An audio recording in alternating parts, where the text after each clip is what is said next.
That is more like it. Chelsea 1, Benfica 0. Chelsea get their first 3 points on the board in this Champions League campaign. Such a different performance against the one against Bayern Munich, right? And a different performance from what we've seen in the last 3 or 4 games. And the biggest difference in all this is we kept 11 men on the pitch. Well, nearly the whole game. Nearly the whole game in the dying embers of extra time in that second half.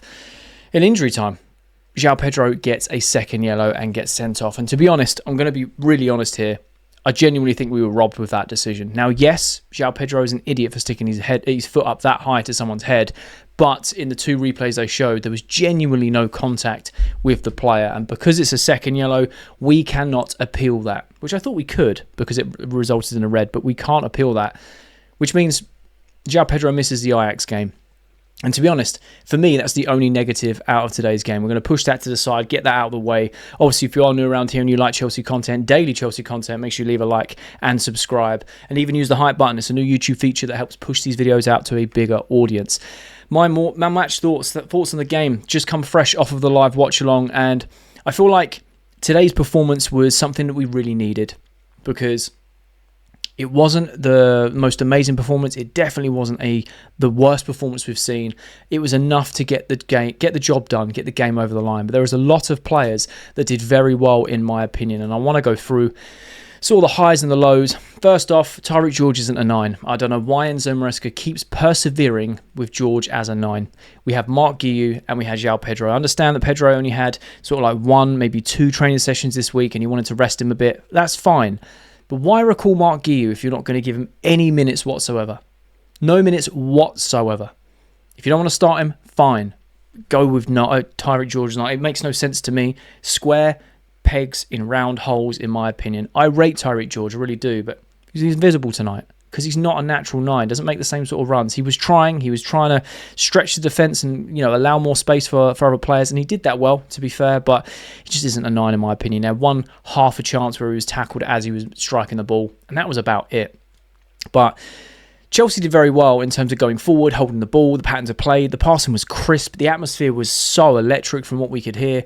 Obviously, it was the return of the king, return of Jose Mourinho, and there was moments where he was just aura farming, telling the Benfica fans to calm down, that type of thing, going on the pitch to get the extra ball off and whatever, playing up for the cameras, and he loved it. But unfortunately for him, he walks away with 0 points in this game. And that's exactly how we wanted it, right? Because Chelsea desperately needed this win. This was a must-win game for Chelsea, in my opinion, especially off the back of these recent performances. Now, going forward, I really liked us because we did create chances. We weren't as clinical as we would like to have been, and we did force an own goal. We forced an own goal from an incredible ball in from Pedro Neto and a very well-timed run from Garnacho, who was unmarked at the back post, who had his instincts to put the ball into a very dangerous area. He didn't even try and shoot. He tried putting it into the dangerous area. It come off of Rioch and go straight into the roof of the net, and Chelsea are 1-0 up. And it was well-deserved at that time. We were creating a lot of chances. We were dominating the ball. We were winning it back high up. We were pressing Benfica. We came up with such high intensity. And it's something that's not new for Chelsea. And there's certain games where we've been very sluggish out the gates. But there's also been times where we've been like this with high intensity. The thing that's massively let us down in previous games is individual mistakes. Now, one player that I feel may get overlooked a little bit today, which I wanted to highlight, is Badiashile. Because Badiashile came in today and he was absolutely brilliant. He was solid. He did that job very well. Was he Van Dijk? No, but he might as well have been in terms of how he played. Cool, calm and collected on the ball. No dodgy mistakes at the back. He was there to sweep up. He was there to command that back line. And he isn't really a leader in that role. But he did very, very well today, getting forward. Allowed Chalobah to press forward at times as well. Chalobah made some very good defensive sort of recoveries when needed. Caicedo was typical Caicedo performance. For Enzo Fernandez was fantastic today. He was all over the park, getting involved in the play. And he was getting kicked left, right and centre by his old club. Absolutely booted in the air like it was a school ground bully trying to do a bully circle on him. And do you know what? He held his own. He got himself a silly yellow card. But hey, it is what it is. His overall game I was very, very impressed with today. I feel like we have a tale of 2 left wingers at the moment, because Garnacho looks sharper and sharper every time he touches the ball. And I really am getting a bit excited about what he can do over the period of the season. He doesn't seem to be on, full burners, but he's definitely getting up to standard a lot quicker. And Marasca taking him off after 60 minutes, I feel, was a very good move because it rests him a little bit more for the Liverpool game, which will be very, very interesting knowing how weakened our centre-back pairing is going to be going into that game. I felt like Marasca did very well with the substitutes today. I think that obviously there's been a lot of pressure on him and a lot of backlash on the substitutes. He's made very defensive substitutes. But today, we didn't go down to 10 men. Well, we did, but with like 50 seconds to go. For the 90 minutes of this game, where we had 11 men, we looked so much better, right? We actually look like a good team when we've got 11 men on the pitch.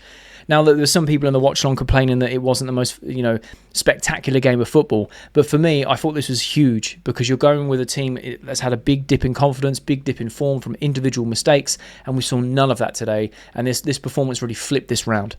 It flipped it round. There was high intensity. Gusto was absolutely fantastic today.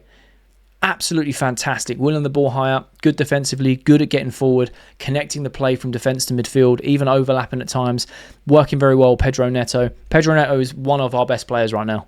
This guy is unbelievable. There's people asking for him to come off, and I'm like, why? What game are you watching? He is one of our best players. His crosses are deadly.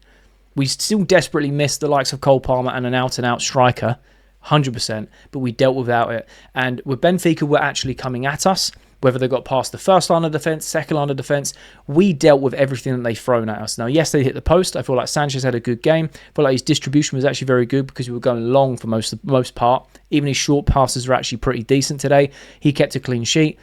Fantastic work from him. I felt like Cucarella was unbelievable again today. He got man of the match. I felt like it could have gone to Pedro Neto, but those two were outstanding. Outstanding performances from them today. And I feel like Chelsea were deserved winners. Benfica will probably feel like they deserved to get something out of the game, maybe get a draw, but we just nullified any attacking threat that they had. And it was just so nice to see that Chelsea weren't... We had shaky moments where we were, conceding chances, but we were always managing to deal with them and sweep them up. It didn't look like we were going to concede, in my opinion, based on how we were playing throughout this game.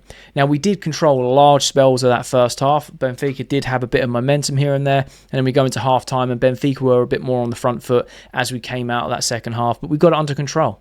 And again, we got it under control. We didn't look to sit back all the time. Yes, we have this sideways and backwards passing. We know how Marasca likes to set up. We know how his Marasca ball goes.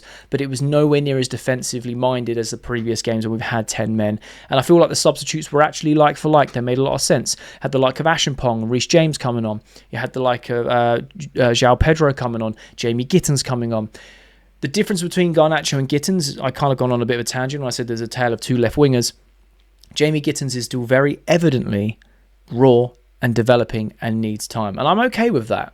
I was fully aware when we signed him. I wasn't expecting to pull trees up.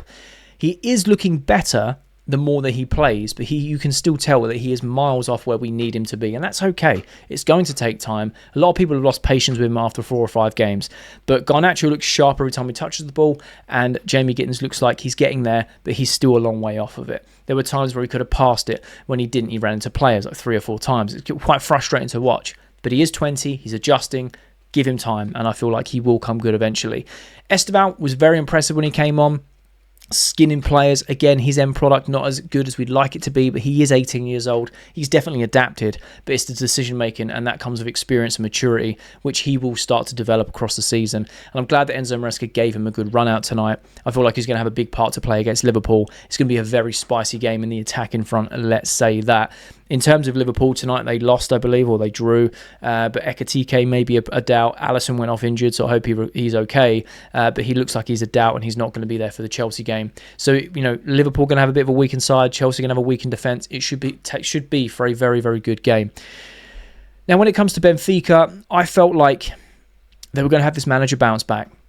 We were also going to have, be under the cosh for large spells. We were going to make these silly mistakes, but we just came out with the right mindset and we actually set up in the right way, and Benfica just didn't know how to handle us at times.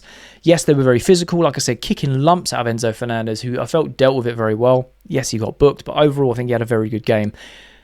For Kundo Buonanotte, I really like this player. I know it's a dry loan, I don't want to get too attached to him, but I'm very, very impressed with what I've seen from him so far. And again, he's still warming up to the league, warming up to the way that Marasca wants him to play. Nowhere near as physical as we need him to be, but he's getting better and better every time he's on that pitch. So I really, really like that. My only concern really was the Joao Pedro sending off, which, like I said at the start of the video, I feel like we genuinely have been robbed there because there was no contact made. However, he shouldn't be putting his boot anywhere near someone's face. It's a silly thing. And when he came on, he got booked for an elbow straight away. Like, it is little things like that.